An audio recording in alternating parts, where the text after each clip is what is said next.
Siap, Ya, siap. baik. Mungkin ada teman-teman, kakak, adik senior yang ingin bertanya secara langsung saja, mungkin biar lebih jelas. Silakan mengangkat tangannya. Silakan mengangkat, mungkin biar bisa saya lihat. Ada yang ingin bertanya langsung mungkin? Bang Aditya tadi tuh. Bang Aditya saya cari sudah kayak nggak ada. Sekarang nggak ada.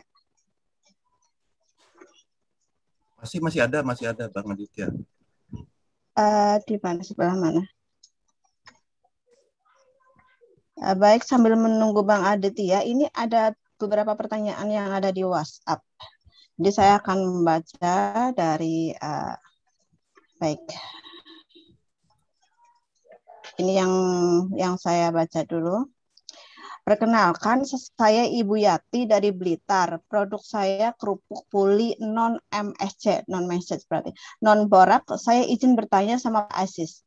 Apa bisa masuk produk saya ke luar negeri? Terus untuk kriteria apa saja? Untuk contoh produk agar bisa dikurasi sama Bapak.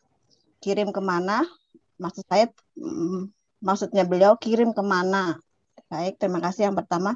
Yang kedua, juga dengan ke Pak Aziz. Mohon izin bertanya dari Bapak Ridwan, pertanyaan untuk Kang Aziz. 1. Bagaimana cara mendapatkan izin PART dan sertifikasi halal dari MUI? Apakah sama seperti NIP secara online di situs OSSGOID? Kedua, izin apa saja yang harus dipersiapkan agar produk kita bisa masuk pasar ekspor? Mungkin itu dulu untuk Pak Aziz, bisa dijawab, nanti bisa selanjutnya ke Bu Hilda. Terima kasih Pak.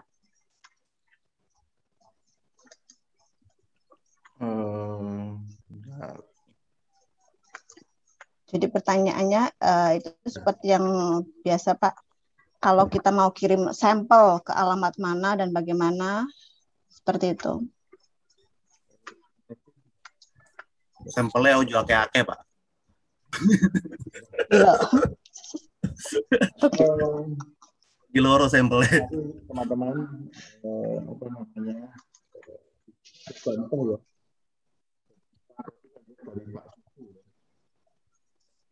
Itu baru mulai juga bahkan belum ada PR-nya, belum ada proses izinnya.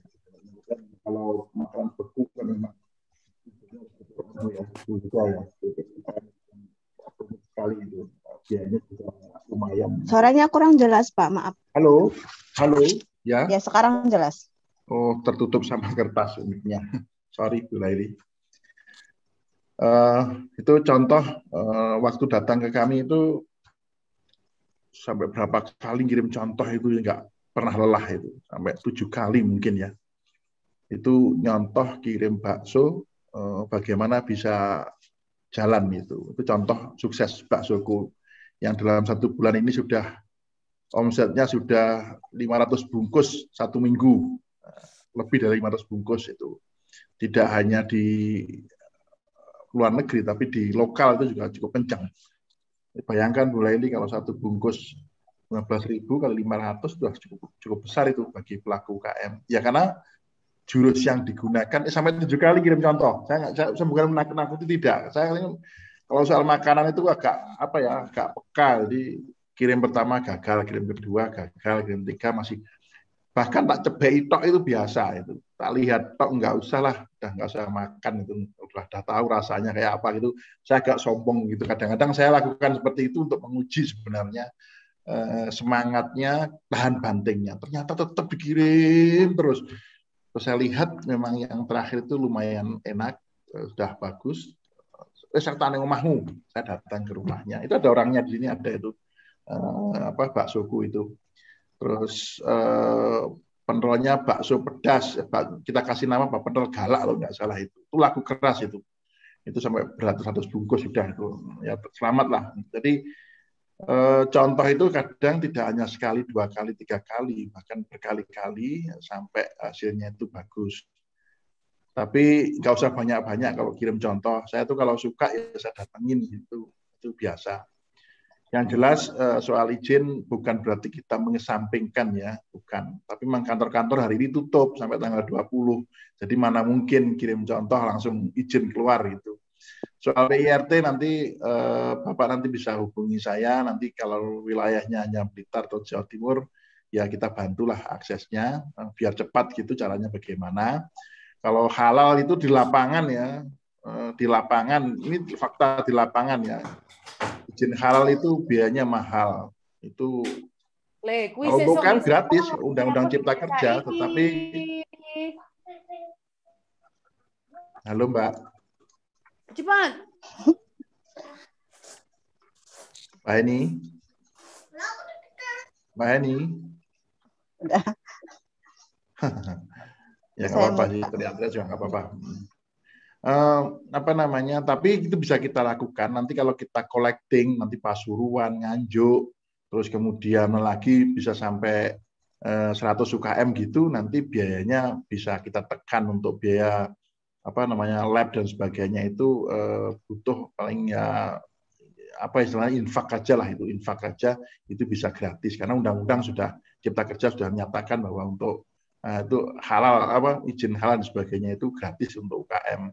Jadi nggak perlu biaya, tapi pendampingnya biasanya pas setelahnya pendamping itu biasanya membutuhkan biaya untuk wirawiri, untuk itu bisa dibantu dengan murah. Jadi saya kira untuk kirim apa namanya produk izin dan sebagainya nanti Bu Hilda saya yakin dari kami Indonesia nanti ada flyer-flyer yang bisa diberikan untuk apa namanya untuk cara pengurusan PRT dan sebagainya ada semua kayaknya itu.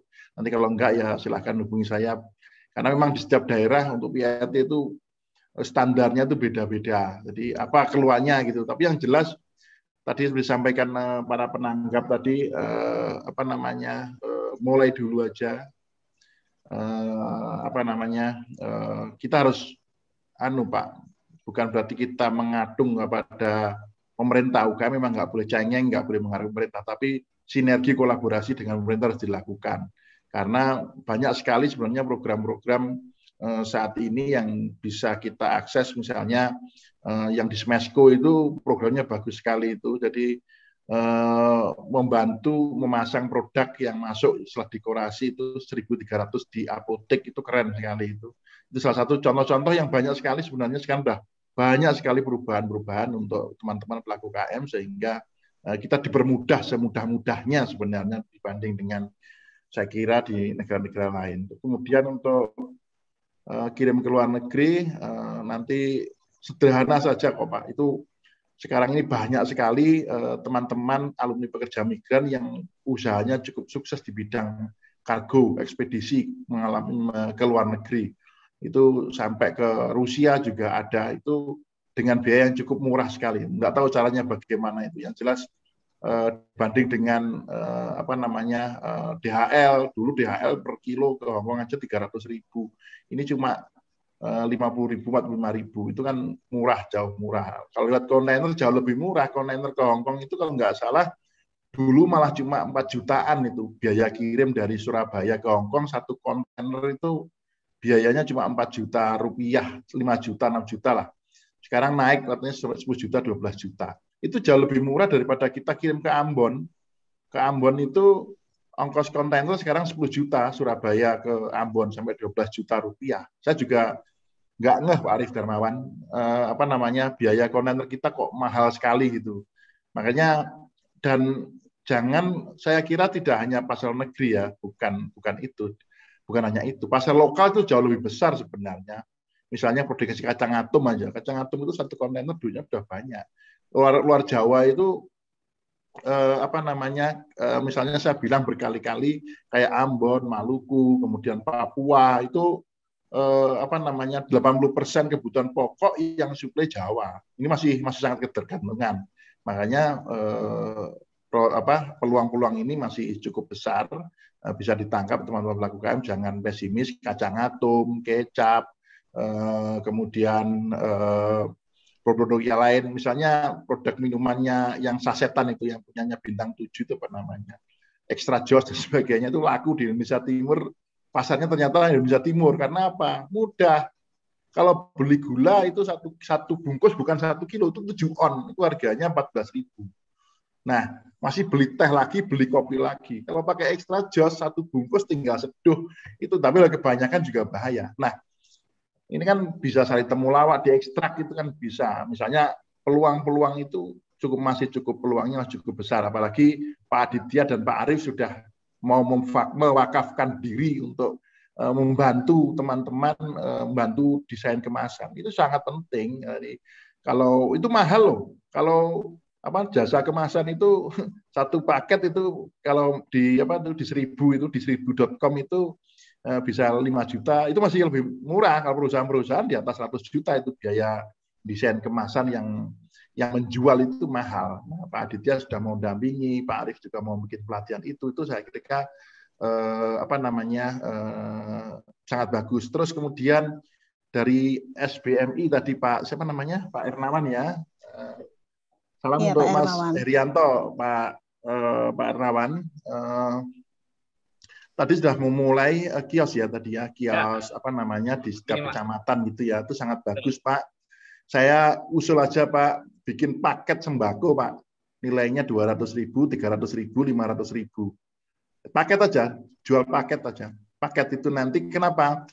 Saudara-saudara kita yang di Malaysia, di Arab Saudi, terus kemudian di Abu Dhabi, itu pengen Pak ngirimi keluarga, paman, nenek mau selamatan itu pengen ngirimi ke rumah. Tapi kalau dikirimi duit 300.000, 400.000 itu biasanya sama suaminya atau sama istrinya dikurangi Pak. Buat yang lain nggak pas. Tapi kalau langsung belinya nanti di mana? Belinya nanti di kiosnya SBMI, ya toh, langsung antar 1 karton gitu utuh Pak. Dan itu sangat membantu dan itu pasarnya cukup besar. Pasarnya cukup besar. Kalau sudah dibuka toko sembako itu bulanan udah pasti itu, bulanan udah pasti. Jadi dikirim karena Mbak Lail ini kadang pengen ngirimi saya Pak, ngirimi saya beras gitu, misal paket sembako, kirim buat Pak Ajis gitu, kasihan Pak Ajis gitu misalnya, Kang Ajis kasihan dikirimi sembako. Lewat toko kios SBMI itu bisa. Makanya saya bilang warung Indonesia, kita satu bahasa misalnya warung Indonesia itu sangat itu menampung produk-produk dari teman-teman UKM, khususnya kalau Bu Hilda tadi kan nggak ada bedanya UKM sama yang pasca pekerja migran, tapi ya ada bedanya Bu Hilda. Pekerja migran itu istilah berita yang ditulis Mbak Anies kemarin bukan hanya pahlawan devisa, tapi pahlawan Indonesia, pahlawan pejuang itu misalnya gitu yang ditulis kemarin itu bagus. Jadi saya kira itu harus direplikasi kios-kios itu. Jadi kios-kios SBMI itu bisa, dan saya kira tidak harus produksi banyak biar nggak stok banyak Pak. Yang produk teman UKM nanti bayi gambar saja cukup. Jadi banyak hal yang bisa dilakukan. Saya kira peran Pak Aditya, Pak Arief Darmawan, termasuk pangan tadi sangat besar, termasuk nanti pengiriman Kalimantan beras itu harus dari Indonesia, dari Jawa. Beras itu yang banyak dari Jawa, Kalimantan berasnya saya kira masih jauh. Kalau Maluku sudah ada transmigran di sana Pak, itu cukup banyak untuk padi. Jadi peluang-peluang ini harus dikerjakan dan saya yakin dimulai dari sekarang. Bukan dimulai, Bapak sudah mulai, Pak Ernawan sudah mulai misalnya, itu nanti berasnya harus dari pelaku desa sekitar, kemudian di branding yang baik, itu masih sisa banyak beras, itu di sini masih 7.000, 8.000 masih baik, jualnya 10.000 masih sangat baik, apalagi dikasih merek, misalnya kode aja Pak, dikasih kode aja bahwa ini produk-produk alumni atau keluarga alumni pekerja migran itu. Jadi begitu Pak, nanti harus sinergis, harus saling kolaborasi antara SBMI, tim Alpa, kemudian dari UKM Indonesia. Ya kapan nanti kalau kita sudah nggak lockdown lagi, kita ketemu bersama-sama, kita declare lah bahwa kita siap membantu. Yang saya takutkan nih sebenarnya tadi saya lupa menyampaikan. Ini kan COVID, nggak jelas. Hong Kong, terus kemudian Singapura, itu kalau eksodus atau dipulangkan gitu, harus dipulangkan, ini masalah besar. Dan ini ekonomi kan di sana juga di mana-mana lesu kan, pasar uang juga jadinya lesu. Nanti kalau dipulangkan separuh aja, ini betul-betul jadi problem kita dan harus kita persiapkan mulai dari sekarang. itu untuk apa? Untuk mempersiapkan membuka lapangan kerja dan bukan hanya lapangan kerja tapi devisa yang masuk. Makanya saya sangat senang sekali dengan apa namanya dengan dari BUMN tadi siapa namanya Mas siapa namanya yang pertama menyampaikan menanggap tadi tidak harus mengandalkan tidak kita sama sekali tidak tergantung pemerintah tapi Pak kita harus kolaborasi harus sinergi bersama-sama membangun Indonesia. Jadi saya kira ini semua harus kita lakukan bergandengan tangan. Terima kasih.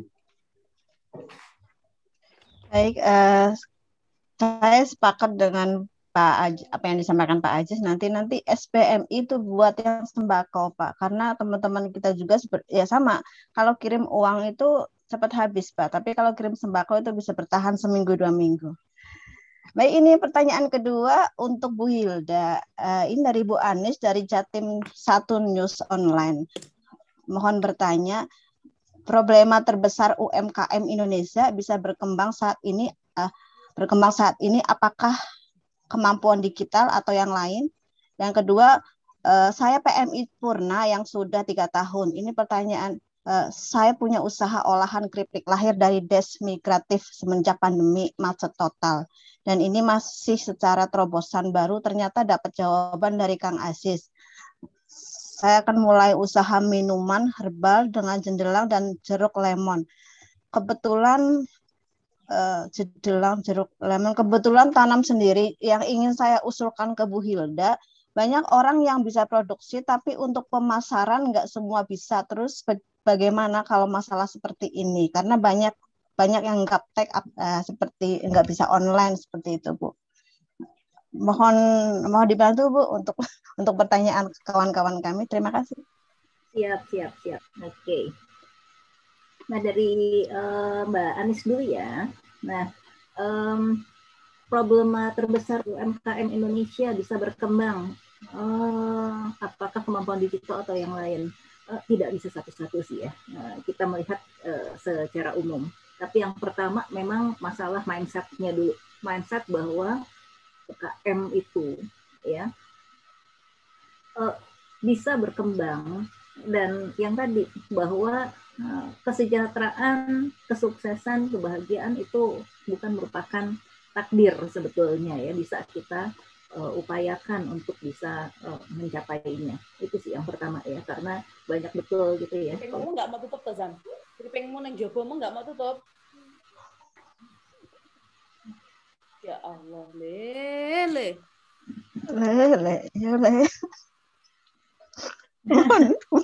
Silakan, Bu. Oke.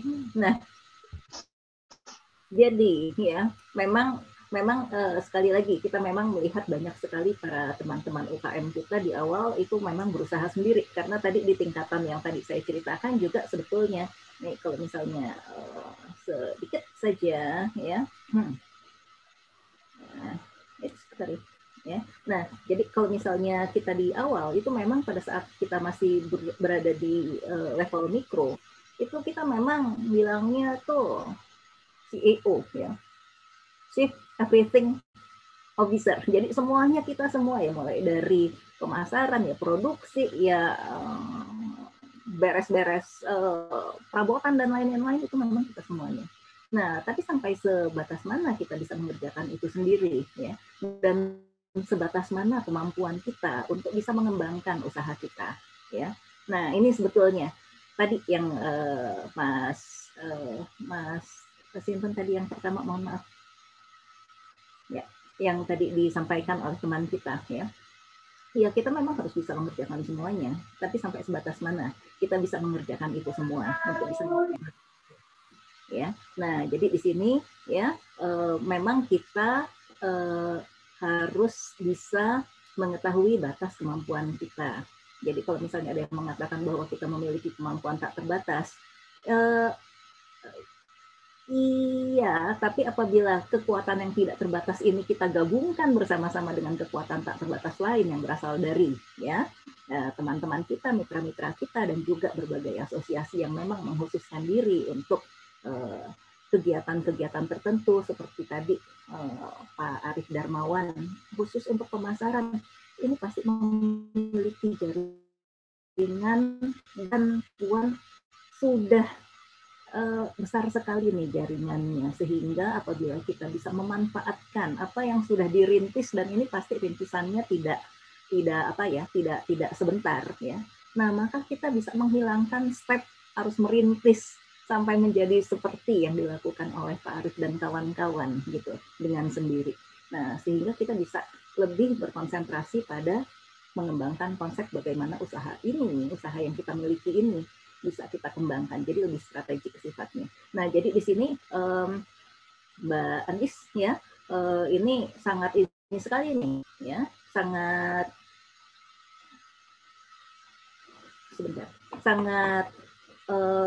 banyak sekali sebetulnya apa yang harus dimiliki oleh teman-teman. Itu sebabnya kenapa kita harus nanti memilih mana yang paling bisa kita lakukan secara lebih detail ya.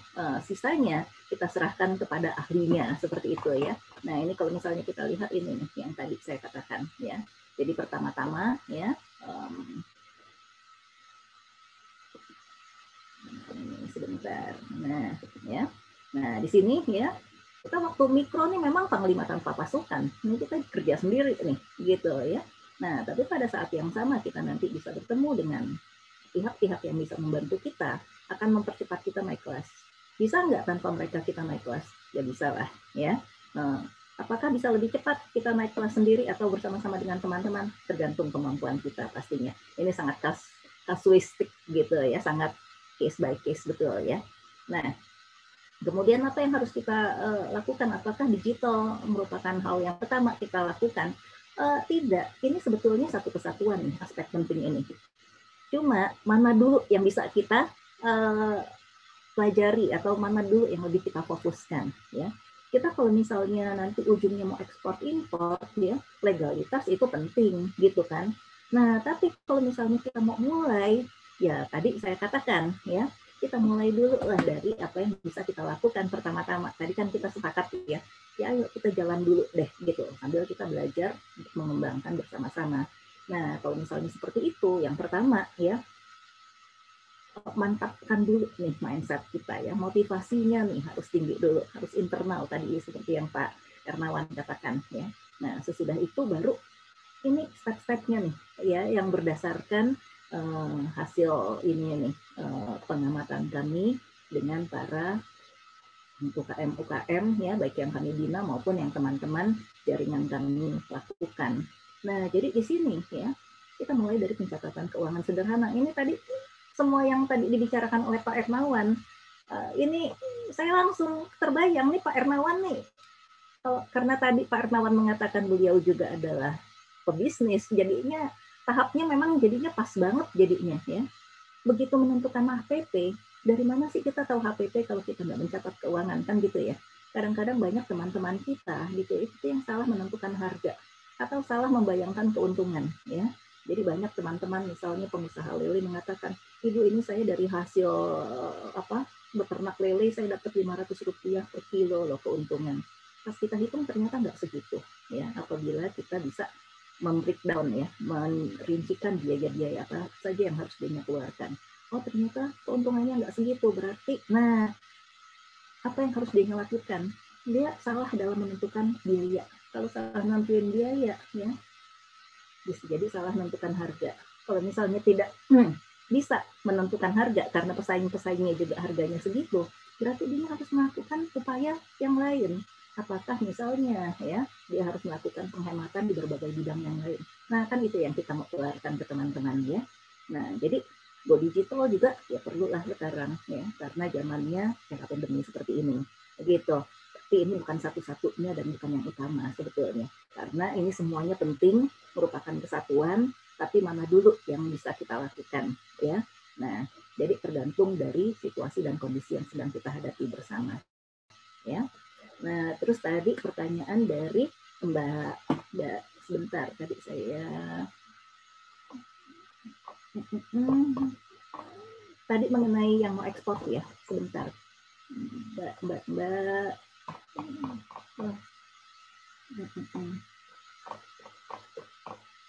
Nah, Mbak Winarti ya, Mbak Winarti. Nah, olahan keripik nih ya. ini sih ya yang kita lihat nih, kalau saya lihat nih Mbak Winarti ini langsung melakukan terobosan baru nih ya. Kenapa begitu pandemi macet total akhirnya menyadari. Nah, apa nih yang disadari? Ya, bisa jadi antara produk dengan pasarnya ya. Ini belum ketemu nih, belum klop. Bahwa semua produk ya itu mungkin sudah memiliki pasar masing-masing gitu ya. Tapi kebetulan pasarnya belum pas nih, belum ketemu ya. Banyak teman-teman UKM kita ya yang waktu awal itu penjualannya tuh minim betul. Tapi begitu ketemu pasar yang pas itu tuh langsung meningkat besar ya. Nah, ini nih yang sedang dialami nih oleh Mbak Winarti.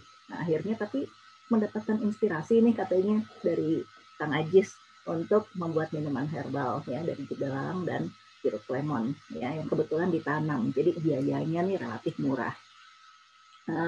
Nanti yang harus kita rancang bersama ya Mbak Winarti adalah mengenai pasarnya. Kenapa? Karena pasar nanti bisa mempengaruhi. Nah, balik lagi nih, pasti nanti Pak Arief nih bisa cerita. Dari sasaran pasar kita bisa nentukan nih, kemasan apa nih yang harus kita pakai, ya enggak? Ya. Kalau misalnya pasarnya dekat-dekat aja, ya mungkin terus pasarnya anak sekolah misalnya, atau ibu-ibu yang tetangga kita saja mungkin cuma plastik biasa gitu ya, yang pakai seal gitu. Untuk ininya masukin botol plastik itu mungkin cukup. Tapi kalau misalnya nanti kita udah mau gitu ya masuk ke pasar yang lebih besar lagi, nah Pak Arief dia nih yang paling pinter nih, paling paham mengenai kemasan. Ini yang harus dilakukan ya. Terus kalau misalnya mau sampai ke luar negeri, botolnya nanti botol beling nanti repot gitu ininya, bisa nggak nanti kalau misalnya produk kita nih udah bagus ternyata terus banyak yang suka, kita bentuk yuk misalnya yang bubuknya, jadi bukan yang cairan ya, supaya nanti mudah kita ekspor misalnya atau kita pindahkan ke tempat lain. Nah, terus ya ini juga nih banyak yang gaptek nggak bisa bisnis online. Jangan bilang nggak bisa ya Mbak ya, bilangnya belum bisa. Nah, kalau belum bisa, satu saat bisa ya. Nanti jangan lupa daftar nih ke Kang Ajis nih ya, bentar lagi kita mau mengadakan yang tadi saya cerita nih ya, pelatihan digital 3 hari ditemenin ya. Kalau nanti 3 hari ditemenin gitu ya di kelas, terus kemudian juga ada nanti fasilitator teknisnya ya. Nah, nanti udah deh langsung deh ketahuan bahwa apa yang kita bilang kita gaptek atau nggak bisa online itu sebetulnya cuma masalah waktu aja ya.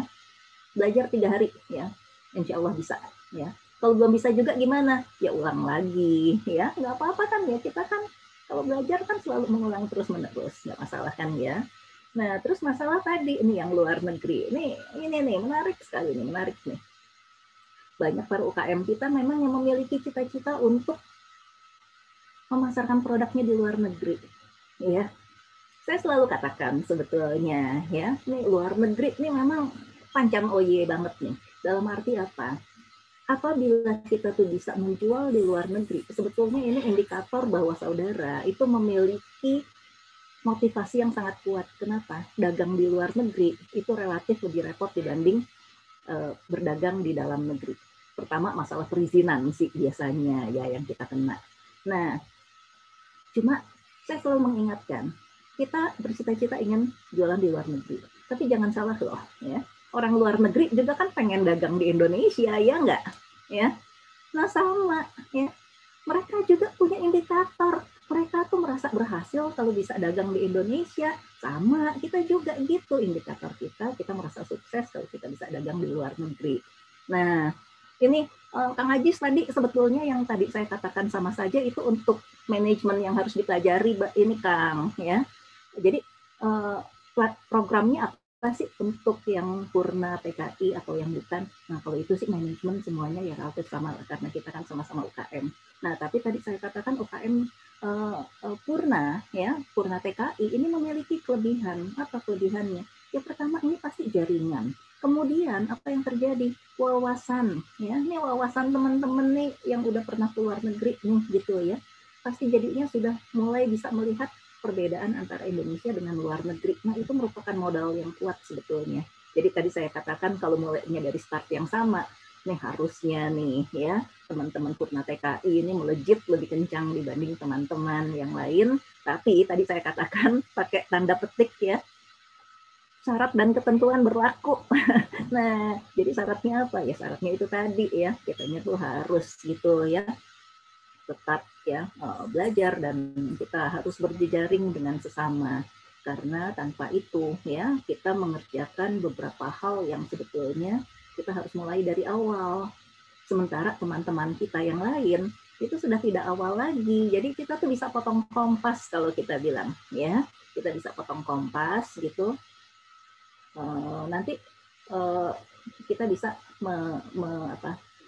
berkolaborasi tadi ya, sama-sama kita diuntungkan ya. Jadi apakah kita memanfaatkan teman lain? Oh enggak ya, teman lain juga kan sama, manfaatnya sama. Kita kan simbiosis, mutualisme gitu.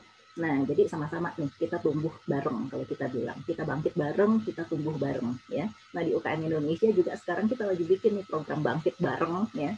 Nah, bentar lagi kita mau bikin juga tumbuh bareng gitu. Jadi rame-rame ini kita bisa tumbuh bersama ya. Nah, terus ini terkait dengan program pemerintah nih, ini sepakat betul nih sama yang tadi dikatakan oleh teman-teman semua, kita nggak bergantung itu ya. Jangan bergantung, tapi kita manfaatkan program yang udah ada. Lo sayang dong programnya udah dibuat kita nggak manfaatkan, gitu kan ya. Nah, salah satunya ya contoh-contoh yang bisa saya sampaikan di sini, misalnya nih buat UKM ya, itu misalnya kalau kita mau daftar merek nih, daftar merek kalau kita bukan UKM itu harganya adalah 2 juta ya. Sementara kalau kita UKM dan kita bisa membuktikan kalau kita UKM itu harganya cuma 500.000. Nah, manfaatin dong yang kayak gitu. Masa kita nggak manfaatin? Kan sayang gitu ya. Atau gitu ya. Ini program-program yang tadi nih ya, yang Kang Aziz bilang sama tadi Mas Etnawan juga bisa bilang juga ya, yang mengenai SMESCO ya. Ini kayaknya tadi yang Kang Aziz bilang yang kerja sama Kimia Farma ya Kang ya. Nah, jadi memang kita harus daftarnya di situ. Jadi mereka tuh jadi kurator gitu. Karena orang sekarang kalau udah bicara masalah kebutuhan medis itu kan udah hati-hati banget. Nggak pengen juga beli yang sembarangan gitu ya. Nah, jadinya dengan adanya kurator itu ya kita merasa lebih yakin lah, lebih percaya. Nah, kalau kita yakin barang kita bagus kan kita bisa dong titip di sana ya. Orang percaya sama namanya gitu kan ya. Kita manfaatkan, jangan kita bergantung, kita manfaatkan begitu ya. Nah, tadi juga Kang Aziz menanyakan masalah PIRT dan lain-lain. Iya, ya kalau PIRT itu kita kan daftarnya kan di dinas pemerintah setempat ya. Nah, tapi kalau kayak BPOM, nah itu baru tuh ke pusat ya. Nah, untuk produk-produk tertentu, kalau misalnya produk teman-teman nanti enggak berhubungan langsung dengan misalnya tadi ya hewan langsung, misalnya penggunaan daging ikan ya, susu segar bukan susu bubuk ya. Nah itu nggak boleh pakai PIRT ya, pakainya nanti BPOM ya. Tapi kalau masih kecil, masih coba-coba ya pakai PIRT dulu juga nggak apa-apa ya. Tapi konsekuensinya paling nanti begitu mau masuk misalnya daftar di minimarket, kadang ada minimarket yang minta ada BPOM-nya enggak, ya bilang aja dalam proses, dan kita memang dalam proses untuk itu ya.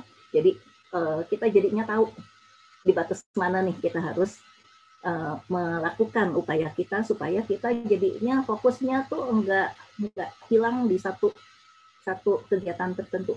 Oh kita mau beresin semua izin kita dulu misalnya gitu, kita keluarin uang banyak untuk bikin semuanya ya, karena PIRT, BPOM semuanya nanti andai pun tidak membutuhkan biaya kalau misalnya dapatnya dari dinas, tapi kadang ada konsekuensinya. Kadang misalnya harus memperbaiki ruang kerja kita ya, ruang usaha kita tuh harus diperbaiki. Soalnya kalau misalnya ruang usaha nggak diperbaiki nih, nggak bisa dapat BPOM nih. Misalnya apa? Oh sumurnya terbuka, nggak boleh ya. Jadi sumurnya itu harus yang tertutup. Ini kan biar meyakinkan supaya kita bisa menghasilkan barang yang ini ya, halalan thayyiban. Nah, jadi kalau dapat izin halal, sertifikasi halal, kita dapatnya halal. Kalau misalnya lulus BPOM itu baik. Nah, makanya kan selalu dibilang halalan thayyiban, halal dan baik Nah, halalnya dari MUI, baiknya dari BPOM atau dari PYRT gitu ya. Nah, jadinya kalau kita fokus hanya di situ, bisa jadi nanti produk kita nanti malah terabaikan, pemasarannya terabaikan. Nah, ini gunanya kita berjejaring dan kita juga harus memahami ya kapan kita harus mulai memenuhi izin-izin tersebut. Jangan sampai kita udah memiliki semua izin, nggak taunya dapat hidayah, besoknya malah pindah bikin produk yang lain. Kan sayang kita udah keluar uang banyak. Nah, itu sebabnya mengapa izinnya belakangan deh, begitu kita udah mantep gitu ya dengan produk ini kita mau kembangkan, baru kita penuhi izin-izin yang berkonsekuensi biaya yang cukup mahal. Seperti itu. Nah, terus yang juga tertarik nih tadi nih Kang Aziz nih, sekali lagi nih, yang masalah bakso 7 kali gagal. Katanya kalau pengusaha, katanya kalau belum gagal 7 kali, katanya itu belum hatam, katanya gitu. Nah, ini udah siap sukses nih kayaknya, karena udah 7 kali gagal nih masukin produk ke Kang Aziz, akhirnya bisa sukses juga nih ya, tembus juga nih. Nah, sekarang ya tinggal modifikasi dan ini aja nih ya. Nah, diversifikasi produknya aja nih ya. Nanti jangan-jangan ini nih bikin bakso pedes segala macam yang kayak tadi Kang Ajis bilang, pentol pedes dan lain-lain ya. Yang tentunya sesuai dengan kebutuhan pasar. Nah, riset pasar tuh masuk di situ. Siapa yang melakukan riset pasar? Kita bisa bareng-bareng ya. Lihat aja nanti ya. Sering-sering lihat penjualan di online, di e-commerce, di e-market gitu. Barang apa sih yang paling banyak dicari. Nah, dari situ aja kita udah bisa tahu kira-kira, oh produk apa ya yang kira-kira lagi tren saat ini. Nah, kayak gitu sih teman-teman ya. Iya. Nih, sekali lagi, tadi saya harus bilang saya kaget begitu Pak Arif Darmawan mengatakan kalau bisa saya mau sedikit menawarkan diri. Saya kaget ya, karena apa yang ditawarkan itu ternyata nggak sedikit. Itu banyak betul ya, pelatihan desain dan produk kemasan. Itu kalau satu katanya tuh sesuatu banget gitu ya, sesuatu banget ya, latihan desain dan produk kemasan ya. Jadi kalau tadi Pak Arif Darmawan mengatakan sedikit membantu, aduh saya nggak setuju banget kalimat itu, karena itu banyak betul Pak, dan kami terus terang juga susah banget gitu ya bisa mencari partner yang bisa memenuhi ini dengan visi yang sama kita sama-sama gitu ya, bahwa kita ingin ngajak para UKM kita bangkit bareng, maju bareng gitu. Oke, mungkin itu dulu Mbak Lali dari saya. Kalau ada pertanyaan lagi silakan. Terima kasih. Baik Ibu, terima kasih sekali. Semoga Bu Anis dan teman-teman yang sudah bisa tadi Bu Hilda sudah bisa menjawab pertanyaan dan pertanyaan dan keingintahuan tentang apa saja. Dan semoga teman-teman yang lainnya juga bisa menerima atau manfaat dari ilmu-ilmu yang hari ini disampaikan para pembicara, para kawan-kawan senior kita. Apakah ada yang masih ingin bertanya langsung? Saya kasih kesempatan. Jadi kebetulan ada Bu Hilda dan Pak Aziz. Ya. Mbak Leli izin. Ya silakan. Oke, terima kasih Mbak Leli. Jadi ini saya hanya sedikit mau menyampaikan bahwa warung Indonesia yang tadi digagas, kan itu mungkin bisa menjadi titik temu ini produk-produk UMKM di seluruh Indonesia. Katakan per kabupaten kah atau per kecamatan, entar nanti masuknya ke tingkat provinsi. Jadi saya sangat setuju. Ini Pak Ajis ini harus tanggung jawab ini. Artinya bahwa saya tantang Pak Ajis, ayo kapan? Kebetulan kami itu sebenarnya tanggal 15 Agustus itu akan ada panen raya di Kalimantan Tengah. Panen raya 30 hektar padi swadaya masyarakat yang kami kembangkan.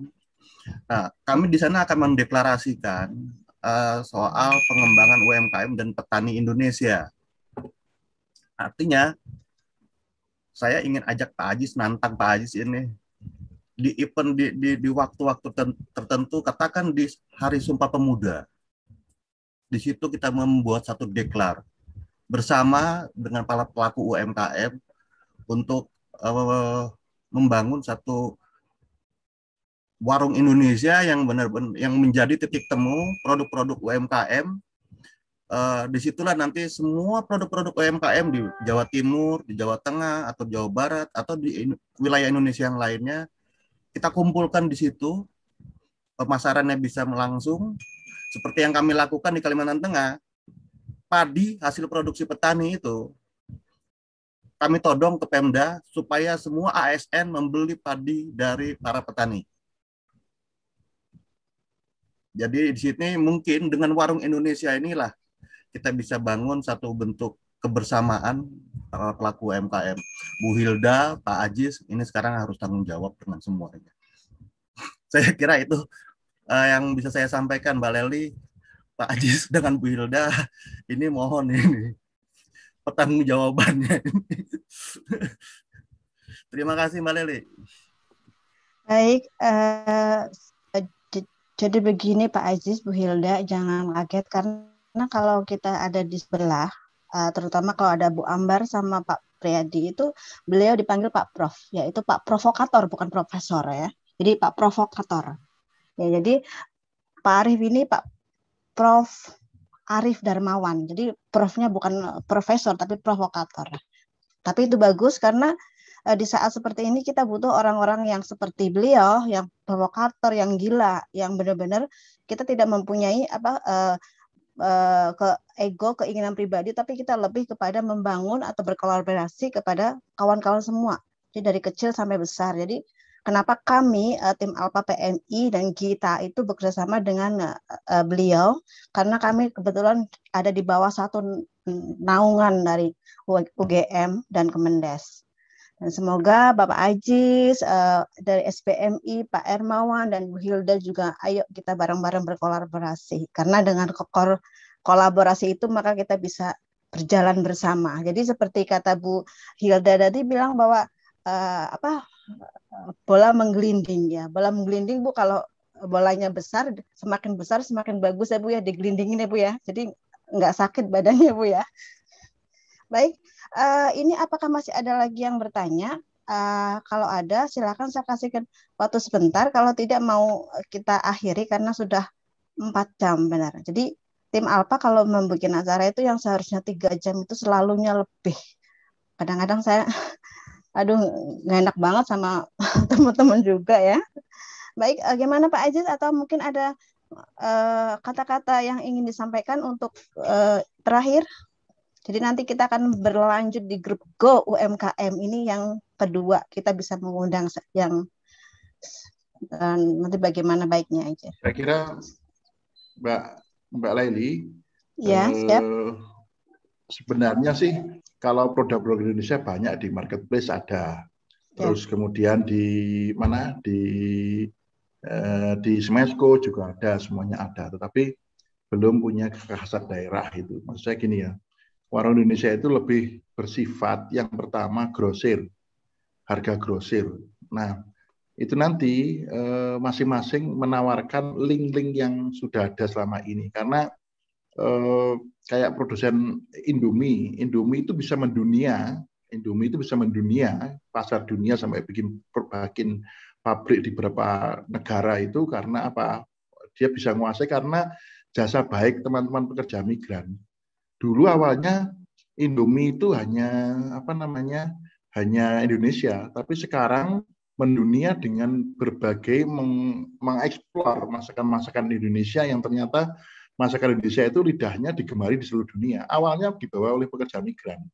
Awalnya teman-teman kita, saudara kita bawa ke sana, setelah itu juraganya suka, ya toh semuanya suka, majikan suka, akhirnya menjadi terbiasa bahwa mie instan yang terenak di dunia sekarang ratingnya paling tinggi dibanding Jepang ya. Kita mengalahkan Jepang untuk soal rasa. Kita tinggal ikuti, terus diikuti oleh Sosro. Sosro itu di seluruh dunia kan sudah ada sekarang.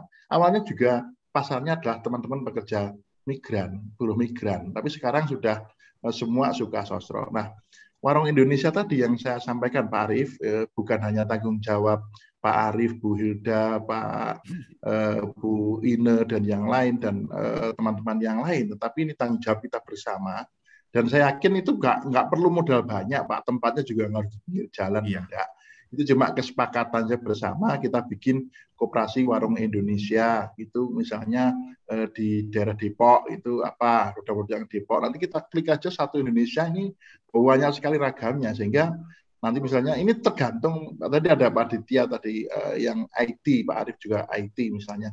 Itu dengan program yang simpel saya yakin Bu Hilda bisa mencarikan lah platform untuk marketing digital yang sederhana yang bisa diaplikasikan, bikin satu tapi nanti bisa tinggal ngerubah-ngerubah aja, tinggal nanti diaplikasikan seluruh Indonesia. Bedanya nanti mungkin tadi yang saya sampaikan Pak Arief, yang teman-teman SPMI tadi yang sudah jalankan tadi, yang saya bilang kirim sembako yang sudah jalankan tadi itu nanti tinggal nge-labelin aja warung Indonesia. Sudah, ini udah jadi. Jadi saya kira apalagi nanti ikut pelatihannya Bu Hilda yang kalau kita sih yang sama LPNU tanggal 24, 25, 26 Agustus itu kita gabungkan Bu ya dengan yang Papua sama Maluku. Saya pilih Papua sama Maluku karena sekaligus nanti di grup terjadi pertukaran informasi pasar sekalian. Jadi ada kerjasama. Jadi kalau mau gabung tanggal 24, 25, 26, silahkan daftar di grup. Tadi sudah saya kasih pendaftaran. Nanti kita collecting, kita jadi pasukan. Itu kalau pasukan yang ikut pelatihan UKM Indonesia melalui WA aja itu ada 5.000 orang. Itu sudah jadi marketer yang luar biasa. Kita gerakkan itu sudah memasarkan produk-produk yang disampaikan di grup tadi, ada Pak Puli dan sebagainya. Kerupuk tetap menjadi komoditas nomor 1, itu Mbak Laili. Dan nanti yang nggak punya modal, yang punya ide, punya gagasan, punya keinginan kuat menjadi pengusaha belum butuh modal, saya pikir ikut kompetisi yang dilakukan DSC yang kita selenggarakan nanti tanggal 19 sampai tanggal 19 Juli sampai 19 Oktober bisa gabung. Itu lumayan 2 miliar itu yang diperebutkan modal usahanya. Nanti dapat, saya tanya Bu Hilda, itu pendampingan dari DSC cukup bagus, ada tidak hanya sudah diakui lah, jurinya aja termasuk dari UKM Indonesia kalau nggak salah dan Pak Helmi Yahya, nanti bisa gabung gratis. Nanti acaranya tanggal 25 itu sosialisasi, nanti bisa gabung, bisa nanti flyernya hari saya sampaikan di grup, nanti bisa diikuti, semuanya gratis, enak loh. Pak Pak Eka Cipta Wijaya, Om Lim, terus kemudian Pak Ciputra itu nggak pernah ikut pelatihan ya Bu Hilda ya, tapi mereka sukses besar loh. Kita ini sudah dapat fasilitas, sudah semua membantu, kemudian sudah saya bilang ya sekali lagi, teman-teman saudara kita yang berani bekerja ke luar negeri itu 75%, 80% sudah menjadi entrepreneur, tinggal 20%. Keberanian meninggalkan keluarga di rumah, pacar di rumah, kemudian suami di rumah, mbah di rumah itu sudah entrepreneur yang disampaikan Bob Sadino tadi. Kurangnya apa? 20% berpikir 5 menit aja ketika malam hari sambil sholat tahajud. Ya Allah, kira-kira usaha apa yang terbaik untuk saya, kita mulai. Saya belajar dari majikan saya soal di Hongkong, soal capar, tauge, soal bikin tahu, soal apa sambil jalan, kan jago semua. Wong kita itu bisa menjadi Pak Arief Darmawan. Kita ini punya intelijen di seluruh dunia. Saya pernah mencoba. Saya di grup saya teman-teman luar negeri yang bekerja di luar negeri, saya pengen tahu di foto isi kulkasnya di rumahmu itu apa saja. 50 foto masuk Pak di grup WA itu. Di dalamnya saya lihat, ada daging ini, ada sayur ini, ada susu ini. Dari 50 kulkas kita kelihatan kebutuhan terbanyak di Hongkong ini, kebutuhan terbanyak di Singapura ini, kita tinggal masuk, gitu aja. Terima kasih Pak Arief. Jadi ini tugas kita bersama, kita wujudkan bersama. Tentunya yang di Jakarta yang punya kebijakan, saya di Blitar ikut saja. Saya tabik aja Pak, saya sudah derek apa yang di Jakarta kan lebih mudah, tinggal bisi Pak Menteri ini bikin kebijakan ini.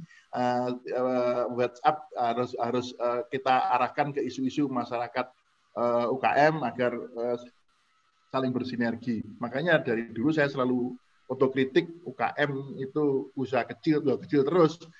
Saya bilang Bu Hilda, UKM kita itu usaha kreatif mandiri loh, bukan usaha kecil menengah loh. Gitu. Jadi secara ideologi seperti itu. Terima kasih atas kesempatan diberikan untuk bertukar pendapat, bercerita, mudah-mudahan bermanfaat. Saya bila ada kalimat yang kurang berkenan di hati Bapak-bapak dan Ibu-ibu sekalian, mohon maaf sekali. Akhirul kalam, wallahu muwaffiq ila aqwamit thoriq. Wassalamualaikum warahmatullahi wabarakatuh. Tetap semangat. Waalaikumsalam warahmatullahi wabarakatuh. Bu Hilda mungkin bisa menambahin sedikit, silakan. Sedikit, betulan nih sedikit ya.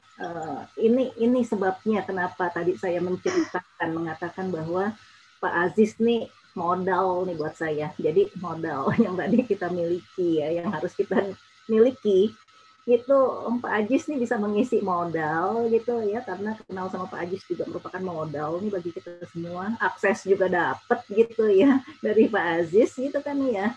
Nah jadi ya, ini gunanya sih, ya ini gunanya teman gitu, ini gunanya jaringan.